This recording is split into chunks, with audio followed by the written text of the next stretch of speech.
Chaque année, l'Arabie saoudite accueille plusieurs millions de pèlerins musulmans venus des quatre coins du monde pour le Hajj. Le Hajj, c'est le pèlerinage dans la ville sainte de la Mecque que tout croyant musulman est tenu d'accomplir au moins une fois dans sa vie s'il en a les moyens. C'est l'un des 5 piliers de l'islam. Alors, en quoi consiste ce pèlerinage et comment se déroule sa série de rituels? Les origines du Hajj remontent à la période pré-islamique. À l'époque, la Mecque est un important carrefour caravanier et abrite ce qu'on appelle la Kaaba. C'est un bâtiment cubique édifié selon la tradition par Adam, puis reconstruit par le prophète Abraham et qui contient la pierre noire, une relique vénérée depuis l'Antiquité. Originaire de la ville, le prophète Mahomet s'inscrit dans cette tradition et en 632, peu avant sa mort, il se rend sur place et effectue son pèlerinage de l'adieu. Après cela, la Mecque est considérée comme une ville sacrée et son accès est interdit aux non-musulmans. Le Hajj devient alors une obligation pour tous les musulmans qui doivent effectuer une série de rituels à un moment et dans des lieux précis. Les rites du Hajj se déroulent sur 5 ou 6 jours. À la différence de l'Omra, le petit pèlerinage qui peut être accompli à n'importe quel moment de l'année, le Hajj, lui, doit avoir lieu à un moment précis. Il débute le 8e jour du Dhu al-Hijjah, le 12e mois du calendrier lunaire musulman. C'est 2 mois après le Ramadan. Voilà comment le pèlerinage se déroule. Après s'être purifié et avoir revêtu l'habit rituel pour pénétrer à l'intérieur du périmètre sacré de la grande mosquée, le pèlerin fait d'abord 7 fois le tour de la Kaaba, dans le sens inverse des aiguilles d'une montre. Ensuite, il effectue 7 fois au pas de course les 400 mètres qui séparent les deux monticules de Safa et Marwa. Par ce rite, les pèlerins rappellent l'errance dans le désert d'Agar, la femme d'Abraham, et sa recherche désespérée d'eau pour son fils Ismaël. De là, il se rend via Mina au mont Arafat, à une vingtaine de kilomètres de la Mecque. C'est là où Mahomet fit son discours d'adieu. Le pèlerin a l'obligation d'être à Arafat le 2e jour du pèlerinage pour y passer la journée en prière jusqu'au coucher du soleil. C'est le moment le plus important du Hajj. À la tombée de la nuit, le pèlerin retourne vers Mina en s'arrêtant à Mousdalifa pour se reposer et se restaurer. Après le lever du soleil, le pèlerin arrive à Mina où pendant 3 jours il doit lapider avec 49 pierres ramassées sur le chemin 3 stèles qui représentent Satan.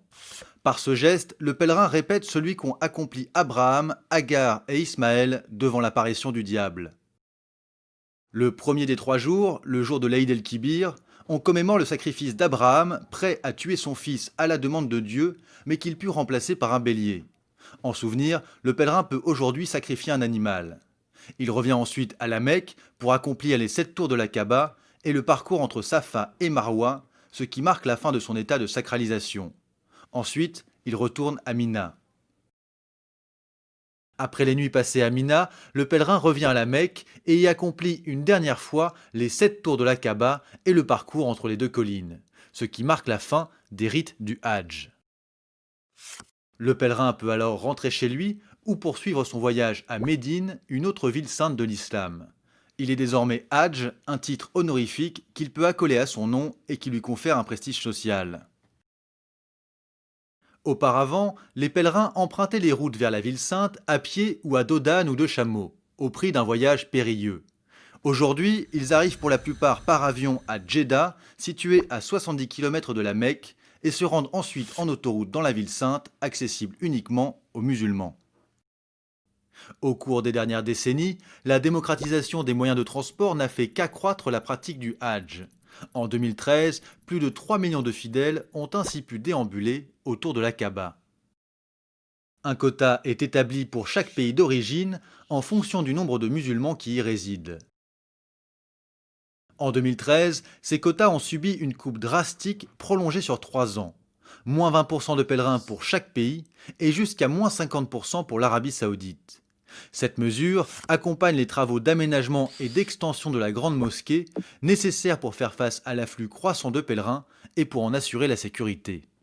Car comme tout rassemblement de masse, le Hajj présente des risques à la fois sanitaires et sécuritaires.